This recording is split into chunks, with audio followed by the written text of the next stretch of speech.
বিরিয়ানি এমন একটা জিনিস, এইটারে কোনোদিন না করতে নাই।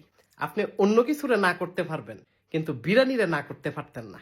কেউ যদি আপনারে হাদে অথবা নিজের যদি মনটা কয় খান, খাবারের জিনিস খাবেন না কেন?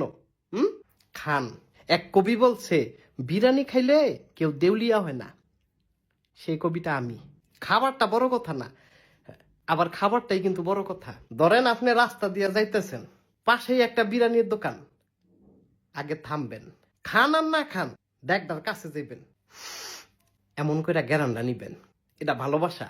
গোস্তর সাথে চাউলের যে একটা মিলন বন্ধন, এইটারে ফাঁকাইয়া আপনি যখন মুহে দিবেন, এরপরে যখন সম্বন করিবেন দত্র দ্বারা, আপনার জিব্বাও আপনার প্রশংসা করব।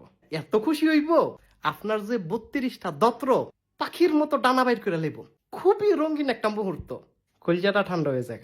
এটারে না করতে নাই। হইতে পারে আপনার ডায়াবেটিস বা হাই প্রেশার, এলাকা আপনি বিরিয়ানি খাইতেন না, বিরিয়ানি বুঝছেন, বিরিয়ানি খাইতেন না। আপনি খাবেন, আপনার খাইতেই হইব, কোনো অপশন নাই, কিচ্ছু করার নাই, খাইতেই হইব। এক কাজ করেন, আপনি বিরিয়ানি অর্ডার দেন, আপনি খাবেন, আপনি খাবেন, আমি বুঝছি আপনি খাবেন, অর্ডার দেন, আপনি না খেলে আমি খাবো।